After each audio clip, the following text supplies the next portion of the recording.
Intermolecular forces, definitions and identifications. The goal of this video is going to first be to define intermolecular forces, and then define each of the types that we'll be working with. We'll then rank the strengths of these intermolecular forces in general, and later on I'll show you some exceptions to these general trends. First of all, what is this intermolecular force I speak of? Well, let's break down the word. If inter means between different things, such as the internet, and molecular, of course, means as relating to molecules, well then intermolecular would mean a force between two individual molecules. So keep in mind this would be if you have one molecule in one place, one molecule in another place, they come in close contact with each other and they interact. That is an intermolecular force. So there's quite a few different kinds of these that we're going to need to break down. So also note the difference between inter and intramolecular forces. So intramolecular forces are bonds within a molecule, for instance, covalent bonds.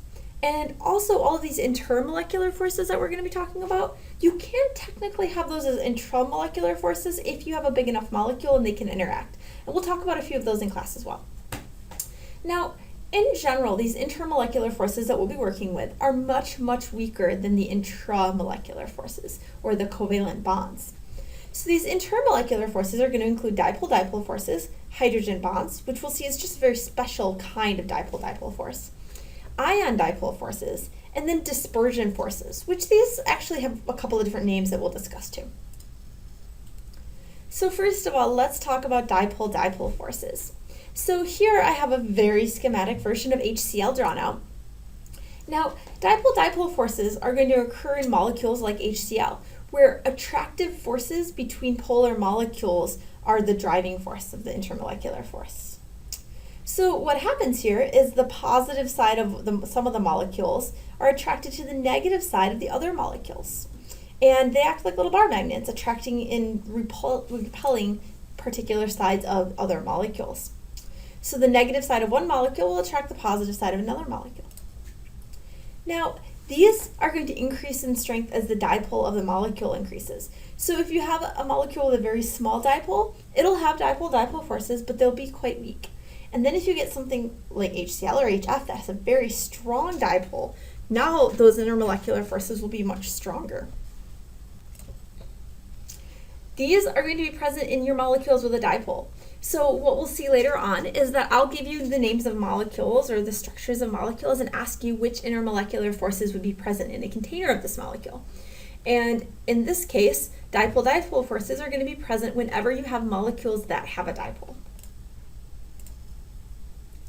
Now let's look at hydrogen bonding.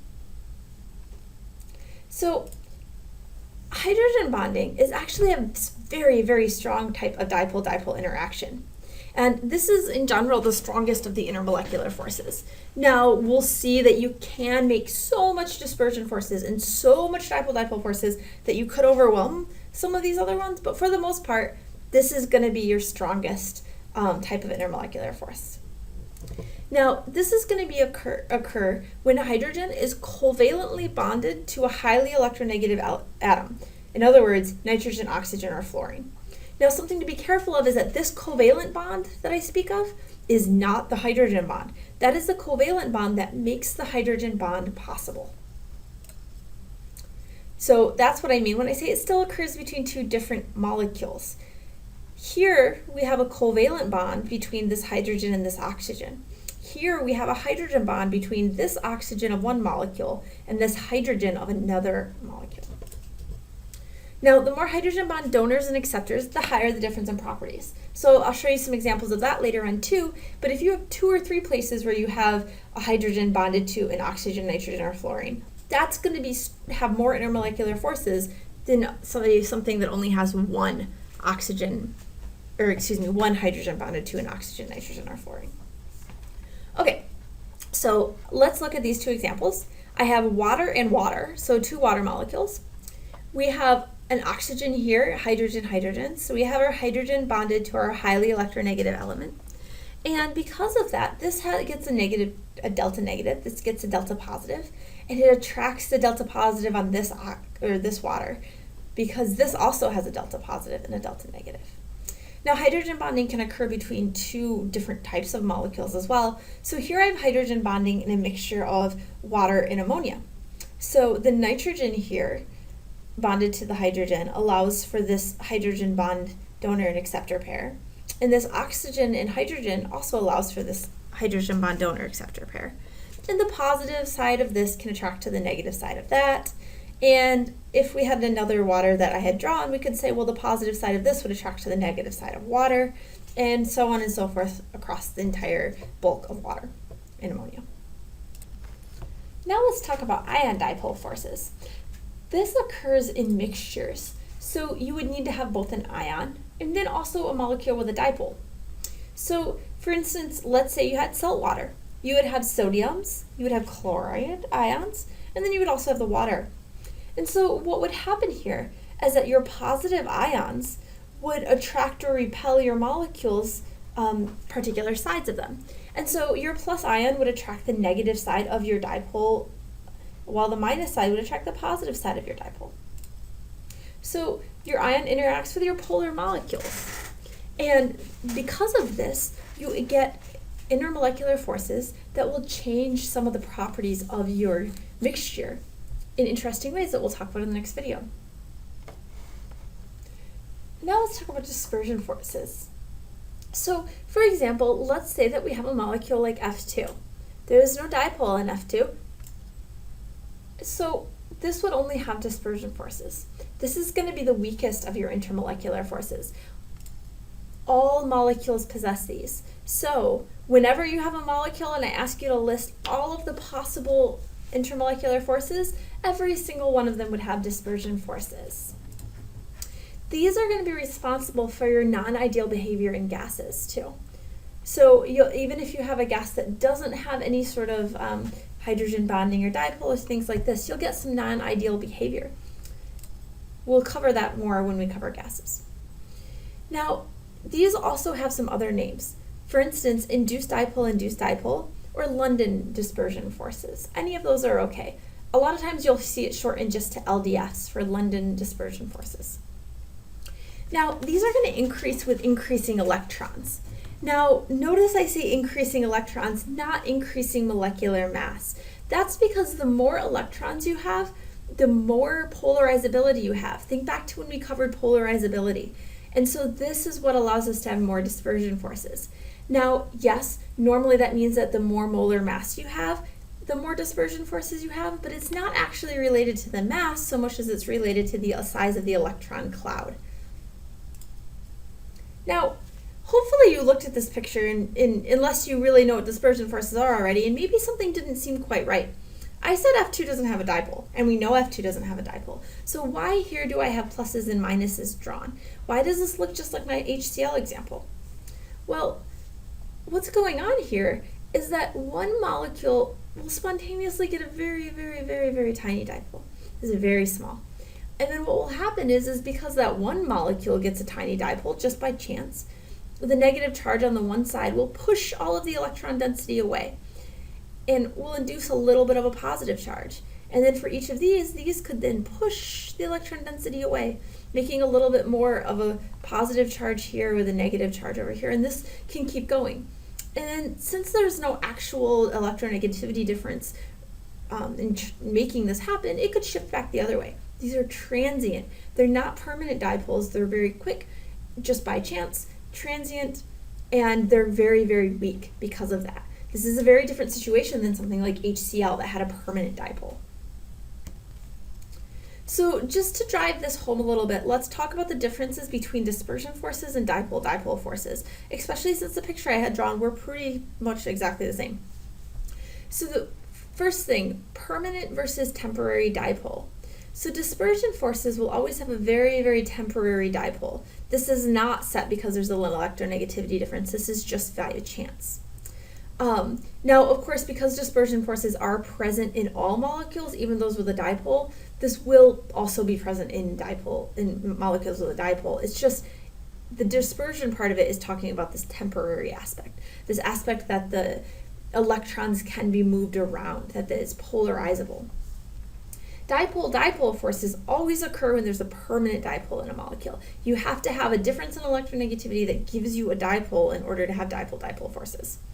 So dispersion forces are transitory. They can change back and forth. Dipole-dipoles are permanent. Now, weak versus strong. In general, dispersion forces are very, very weak, since the pluses and minuses are very, very weak. It's just a delta positive, delta minus is very, very small. Where dipole-dipole forces are stronger because even though it's still a delta positive and still a delta minus, it's a little bit stronger. It's induced by the electronegativity difference, not just by chance. So in general, dipole-dipole forces will be stronger. Now, I will be able to show you some exceptions to this where it's flip-flopped, where if you have an enormously large molecule, the dispersion forces become very, very strong and can overwhelm that of a very small dipole. But for the most part, given approximately similar sized molecules, the dispersion forces are going to be far weaker than the dipole-dipole forces. Now, what are these present in? For dispersion forces, all molecules have them. Those with a dipole, those without a dipole, all molecules. For dipole-dipole forces, only those molecules that have a permanent dipole will have dipole-dipole forces. Now we need to talk about one more term that comes up, and so you should be aware that this term exists. So this is called van der Waals forces. This is a sort of umbrella term for dipole-dipole, dipole-induced dipole, and then dispersion forces.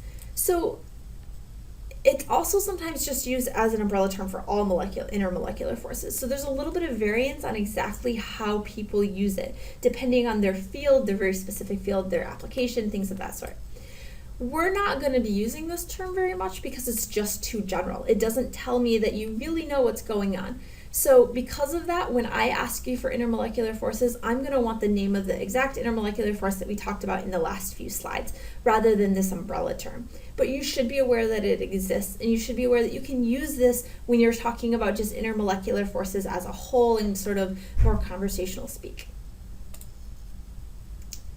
So let's go over sort of their general strengths, keeping in mind that this is a general rule. However, if you have very, very strong amounts of a weak force, you can overpower that of what we would call a stronger force. So in general, given similar sized everything, hydrogen bond is our strongest type of intermolecular force. So remember, these are molecules that have a hydrogen bonded to a nitrogen, oxygen, or fluorine. Now, even though that hydrogen needs to be covalently bonded to the nitrogen, oxygen, or fluorine, the actual hydrogen bond is still occurring between two different molecules, or two individual molecules. Okay, now dipole-dipole. That's our next strongest. Again, everything else being relatively similar. So dipole-dipoles occur when molecules with a dipole. And then our last one is dispersion forces. This is in general our weakest of the forces. And this is in all molecules, and it increases with the number of increasing electrons, and that's because it increases with the amount of polarizability of the molecule. Now let's look at the Lewis structures we did. So I've picked 3 of them here, and these are the 3 that all have very similar situations in the fact that they aren't polar. So in all of these cases, and if you're having trouble knowing where did I get this polar bonds, not polar issue from, just go revisit those videos from the previous chapters. So here we have nitrogen, and we agreed that there was no polar bonds and that the molecule itself wasn't polar. Here we had aluminum with 3 hydrogens bonded to it, and we said, okay, well, yeah, those are polar bonds, but the molecule itself isn't polar because of the way that the geometry works. The same thing happened when we looked at SF6. Even though they did all have polar bonds, the molecule itself wasn't polar. It didn't have a dipole because all of the polar bonds canceled each other out due to the geometry. So we have no dipole in any of these situations. So we also have no hydrogen that's bound to an oxygen, a nitrogen, or a fluorine. So if I want to know what intermolecular forces are present here, the only thing that's left is dispersion forces, since there's no dipole and no hydrogen bonding. Now let's move on to these. So here I had XeF4, and we said there's polar bonds, but no dipole. So this would be another situation where we have dispersion forces only, even though it's a slightly different shape.